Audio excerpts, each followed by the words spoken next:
And then I look at the guys, and they're all backing up. And they're looking past my head. They're looking up. And I turned around to see what was behind me, because they were like this. Look.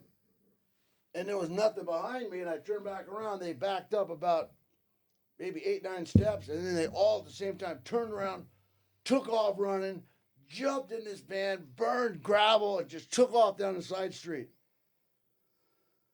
Jonathan said, let's get out of here. I said, are you kidding me? We got diplomatic immunity, dude. Let's rock and roll. So we spent like half an hour going in. He was a preacher, so I didn't want him to get a bad rep. So I had the hooker sit on my lap, and he would take a picture of him. I kept him pure. But, you know, they had bottles of whiskey and hookers, and then we were just making the best pictures we can get to look at how evil this place is, right?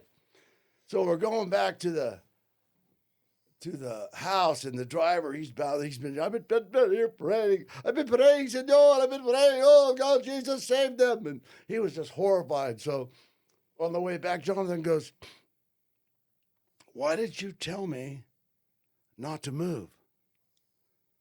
I said, because, man, I don't want you to get shot. He goes, what do you mean? I said, I was going to snatch that guy with the big mouth that was doing all the talking. I was going to snatch that white-handled gun and just start shooting, man. Get us out of there. We ain't going in that van. He goes, what? He goes, you know, that was a bad plan. I said, that's the only thing I could come up with, man, on the spur of the moment. He goes, and he's a preacher, you know. Preachers talk different, and so he's sitting there and he's like looking at his camera on the seat, and he's looking out the window, and we're on our way through the jungle back up to this house in Venezuela. And he goes, you know, something just dawned on me. I said, what? Do you realize that plan was so bad that Jesus had to send an angel to save us? So a couple of the guys in the club know about the story. Of course, I never put it in a book because nobody believes it. Who cares? Yeah.